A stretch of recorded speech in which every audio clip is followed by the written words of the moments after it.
بسم الله الرحمن الرحیم. سلام و عرض ادب خدمت مهمان گرامی و بینندگان عزیز.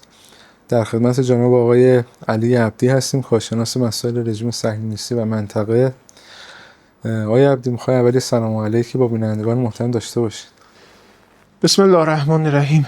عرض سلام و ادب خدمت همه عزیزان که برنامه رو میبینن، انشالله که مفید فایده بوده باشه. آقای عبدی، یه بحثی که الان هست ما باهاش خیلی زیاد مواجه هستیم، عملیات روانی هایی هستش که شخص ترامپ انجام میده که مثلا محورش هم فضای مجازیه. برخی تو داخل میگن که این صرفا یه سری رفتارهای هیستریکه و خیلی بهش توجه نکنید، در صورتی که وقتی آدم اون سیرش رو نگاه میکنه میبینه که یه قوه عاقله‌ای پشت این قضیه هست. از یک طرف هم یه طیف دیگه که هم شامل برخی رسانه ها میشه و حتی برخی مسئولین میگن که به حرفای ترامپ توجه نکنید. آیا راه حل ما در مواجهه با این عملیات روانی هایی که ترامپ انجام میده باید اینطور باشه؟ ما مثلا باید بهش بی توجه باشیم صرفا؟ بله. بسم الله الرحمن الرحیم. قطعا خیر.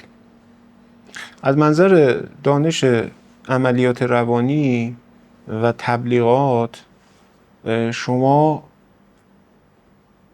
نباید اقدامات رسانه‌ای، تبلیغاتی و عملیات روانی دشمن رو بی پاسخ بگذارید، چون عملا یه چیزی شبیه، اگه بخوایم مشابهت سازی کنیم، میشه مثل نبرد نظامی. اگر تو محیط نظامی اقدام نظامی دشمن رو بی پاسخ بذاری، چه اتفاقی میفته؟ در عرصه رسانه‌ای و تبلیغاتی و جنگ شناختی و ادراکی و عملیات روانی هم همینه.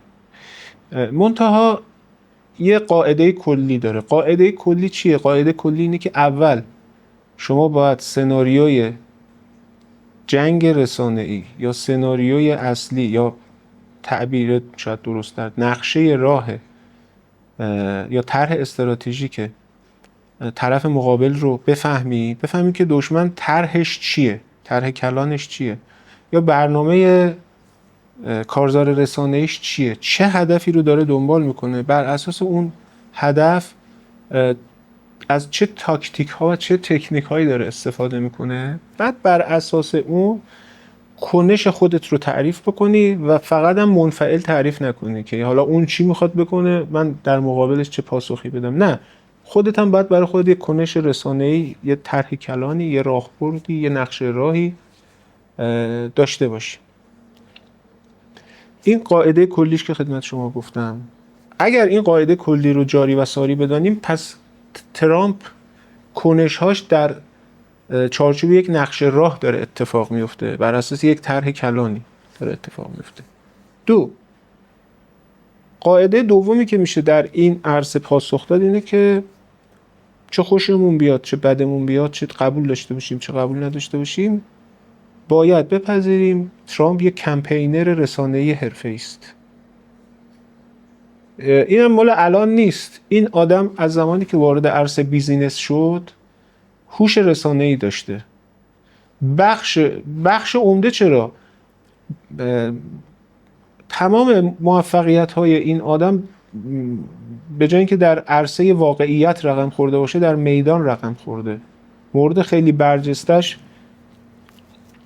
کاری که تو دوره‌ای که بیزینس انجام میداد و اومد یه چیزی به نام دانشگاه ترامپ را انداخت که بر اساس کتاب هنر معامله‌ای که نوشته بود و تبلیغاتی که کرده بود که تو حوزه بیزینس آدم موفقیه و یه شبه راه 100 ساله رفته، خیلی رو تو آمریکا فریب داد و برای اینکه این روش‌ها و تاکتیک‌های موفقیت خودش آموزش بده، خب الان بازارش هم گرمه، تو ایران هم گرمه، می‌بینید دیگه. تکنیک‌های موفقیت و قورباغه‌ات رو قورت بده و پنیرت رو ببلع و نمیدونم روانشناسی موفقیت که تو ایران هم سال‌هاست خیلی ازش دارن نون می‌خورن.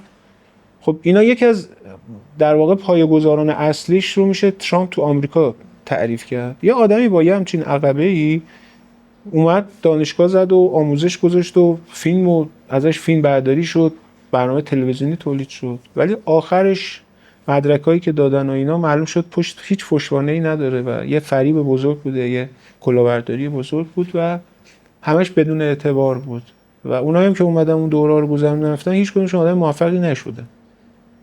میدونید ترامپ تقریبا معروفه که در زندگیش بین 3 تا 5 بار ورشکست شده و تو این ورشکست شدن ها اگر اولیگارشی زرسالار یهودی در آمریکا به فریادش نمیرسید که معروفه که روتشیلدها به فریادش رسیدن، نجات پیدا نمیکرد.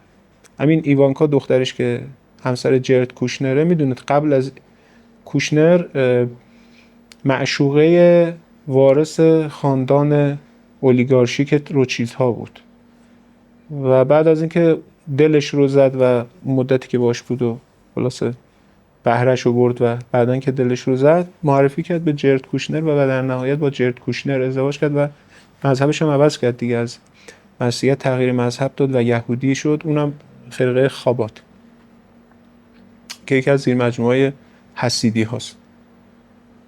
یه آدمی که 3 بار اگر نگیم 5 بار تو زندگیش ورشکست شده و با کمک اولیگارش‌های یهودی نجات پیدا کرده و کتاب هنر معامله می‌نویسه و این کتاب پرفروش میشه، بعد با این برای خودش بیزینس جهانی را میندازه، بعد کارهای خیلی عجیب غریبی میکنه. وقتی شما زندگیشو نگاه میکنید میبینید برد اصلی ترامپ به خاطر توانمندی‌های فوق‌العاده‌اش در عرصه کار تبلیغاتی و رسانه بوده.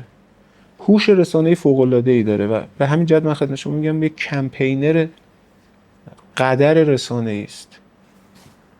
وقتی همچین آدمی که الان در جایگاه ریاست جمهوری آمریکاست و بیشتر رسانه‌های آمریکا هم باش مشکل دارن، دلیل اصلیش هم اینه که سنگ بنای کمپینری این آدم در عرصه رسانه فیک نیوزه، یعنی عموماً بر اساس فیک کار میکنه و موفقیتش رو جلو میبره و به خاطر همین فیک نیوز بودنش دقیقاً تهمتی که خودش به رسانه‌های آمریکا میزنه. وقتی هر خبرنگاری باش مصاحبه میکنه ناراحت میشه، میگه مال کجایی؟ مثلا میگه مال CNN، CBS، PBS مثلا. جمله تکراری بعدش چیه که به همه اینو میگه؟ میگه شما که فیک نیوزید. این در واقع خودشه، حقیقت خودش رو به دیگران نسبت میده. بنابراین هسته سخت کمپینری رسانه ترامپ فیک نیوزه. خب یه همچین آدمی الان روبروی ما قرار گرفته، رهبر جبهه کفره، رهبر جبهه استکباره، رهبر جبهه کفر و شرک و نفاق در مقابل ماست، در رأس تواقیت عالم قرار داره. توی حوزه کار خودش بالاخره آدم ورزیده‌ایه. این وقتی علیه ما کمپین رسانه‌ای را میندازه، کارزار رسانه‌ای را میندازه و عمدش هم تاکتیک اصلیش فیک نیوزه و رسانه اصلیش هم سوشال تروسه، یعنی اول سوشال تروسه بعد میره به سمت حالا مصاحبه‌های تلویزیونی و اینا.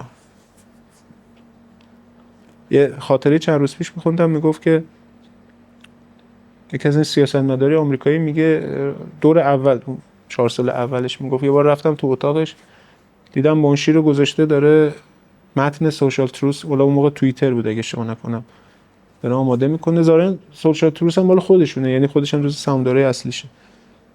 بعد داشت بهش میگفت که چیکار بکنه، یه توییت بوده درباره روسیه و پوتین. بعد میگفت این سیاستمدار میگه وقتی من وارد شدم به من نشون داد، گفت ببین با این دارم یه کاری میکنم روسیه رو بریزم به هم.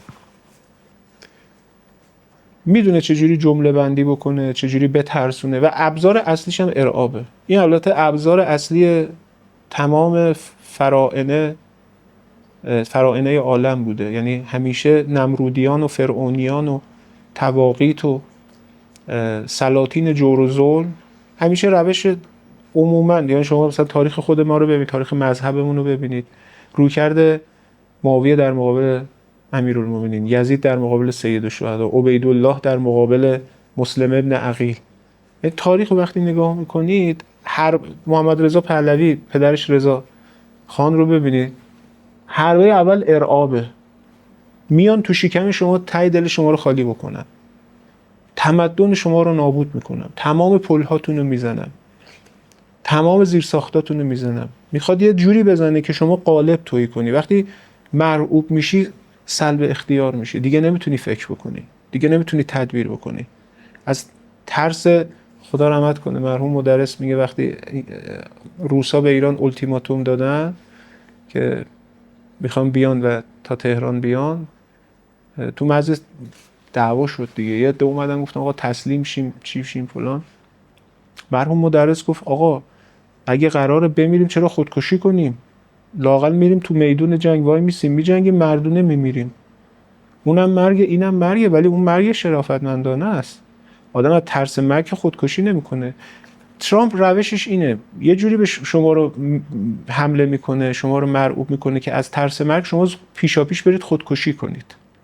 منظورم اینه که وقتی او یه کارزار رسانه‌ای را میندازه که افکار عمومی شما رو برباید و تصاحب بکنه، شما باید افکار عمومی تو نجات بدی. راه نجاتش سکوت نیست. راه نجاتش این نیست 6 روز بعد بیای جوابشو بدی. اون که نشد راه حل.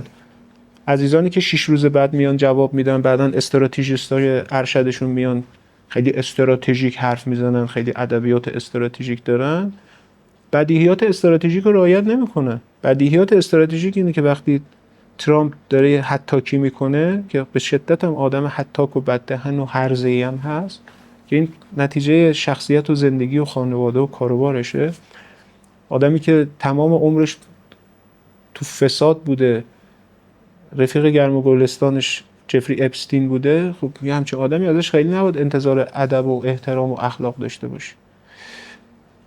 یه آدمی که اینجوریه شما نباید بذاری که افکار عمومی شما رو در دست بگیره و هر غلطی خواست بکنه. راه حلش اینه که اول نقشه راه رسانه‌ایشو در بیاری، بفهمی این آدم اولا شاکل شخصیتیش چجوریه، طرحش چیه، بعد تو این طرح تاکتیکاش چجوریه، ارعاب کجا قرار میگیره، امتیاز دادن کجا قرار میگیره، اونجایی که فحاشی میکنه برای چی داره بعد روانشناسیش هم در بیاری، روانشناسی شخصیتشو در بیاری، روانشناسی سیاسیشو در بیاری.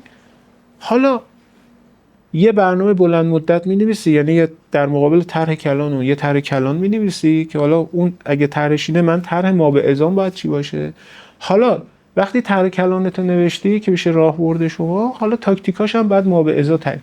اونجایی که میخواد به ترسونه تاکتیک مقابله چی باشه، اونجایی که هویجشو میگیره سمت شما تاکتیک مقابله چی باشه، اونجایی که توهین میکنه تاکتیک مقابله چی باشه، اونجایی که از اهرم پاداش میخواد استفاده کنه تاکتیکش. در عینی که تاکتیک مقابله میزنی تو هر تاکتیکی اینم باید لحاظ بکنی، فریبشو افشا بکنی. چجوری باید فریب ترامپو افشا بکنی؟ خیلی مهمه. یعنی علاوه بر اینکه بهش میزنی و پاسخ متقابل میدی، دستش هم باید برای مخاطب داخلی و مخاطب بین الملل رو بکن. لذا بر اساس این چارچوب اصلا معنا نداره که شما سکوت بکنی. البته قاعده اینه، معنا هم نداره شتاب زده عمل بکنی. حالا چون یه چیزی گفته من بدو برم، نه، اما نه بی پاسخ بذار و پاسخت هم انقدر دیر نده که بیات بشه، نه انقدر شتاب زده باشه که یه دفعه به خودت ببینی داری پازل او رو تکمیل میکنی، تو پازل او داری بازی میکنی. نه، همه‌شو باید رعایت کنی.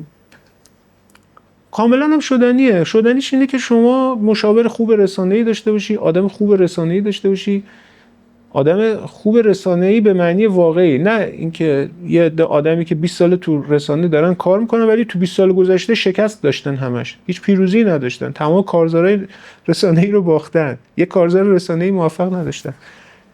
شما آدمای کارکشته، آدمای صاحب نظر، آدمای حرفه‌ای رو بیارید، دلسوز رو بیارید، از ظرفیت اونا استفاده بکنید، اون طرح کلان رو آماده کنید، تاکتیکا رو آماده بکنید، در مقابل هر ضربه یه ضربه متقابل بزنید که در عین که داری ضربه متقابل میزنید دستش هم باید رو بکنید برای مخاطب. این بهترین کاری که شما میتونید انجام بدید.